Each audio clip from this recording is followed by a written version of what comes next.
Bonjour à tous, c'est Seb Chéniaud. Nous voici au deuxième tuto, celui qui va aborder les 10 conseils pour que vous ayez tout le potentiel de la réalisation de votre première épreuve. On va débuter par le matériel. Il va falloir choisir une paire de chaussures qui soit vraiment bien adaptée à votre pratique, à votre pied. Ensuite, les textiles, ce qui va être primordial, ça va être le confort, aussi bien à l'entraînement qu'en compétition. Donc pour ça, choisissez des vêtements adaptés. La préparation. Commencez par des sorties plutôt courtes et surtout, l'endurance fondamentale, c'est ce qui va faire 80% à peu près de votre préparation. C'est une vitesse très lente. Alors beaucoup ne comprennent pas l'utilité, pourtant au niveau musculaire et cardiovasculaire, c'est très important et ça va être la base en fait de votre préparation. Conseil dans le conseil, la préparation physique va être très importante. Vous allez avoir des abdos, du gainage, des choses très simples, mais régulièrement mises en place, ça vous permet de mieux passer les différents obstacles et surtout de mieux gérer la fatigue. Par rapport au travail en montée, vous allez avoir la possibilité de monter avec les mains sur les genoux ou de monter de manière très naturelle. Et bien sûr, il peut se faire aussi avec des bâtons.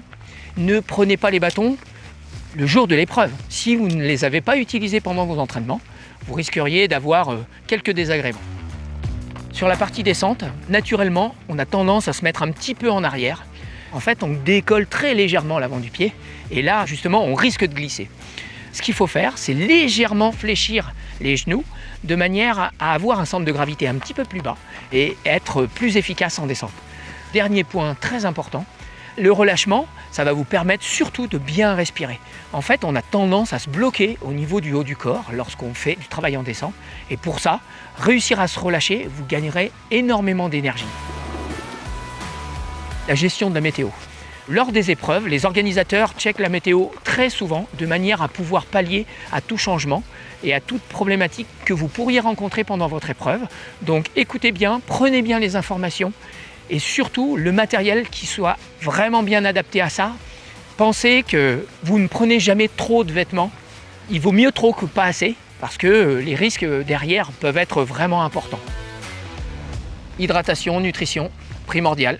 Planifiez ce que vous allez manger de manière à emmener les quantités nécessaires et pensez à bien boire et à bien manger régulièrement de manière à ne pas avoir de baisse de régime et être pleinement satisfait de votre épreuve. En amont, il vous faut faire un plan sur ce que vous allez rencontrer au ravitaillement, les espacements entre chaque. Et ça va être important de bien le gérer et le planifier avant votre épreuve. C'est aussi très important lorsque vous allez faire des sorties un petit peu plus longues, de savoir où est-ce que vous êtes susceptible de rencontrer des points d'eau, des fontaines ou des endroits tout simplement où acheter quelque chose à manger. Sur la gestion du corps, déjà, ne partez pas trop vite et surtout, écoutez votre corps.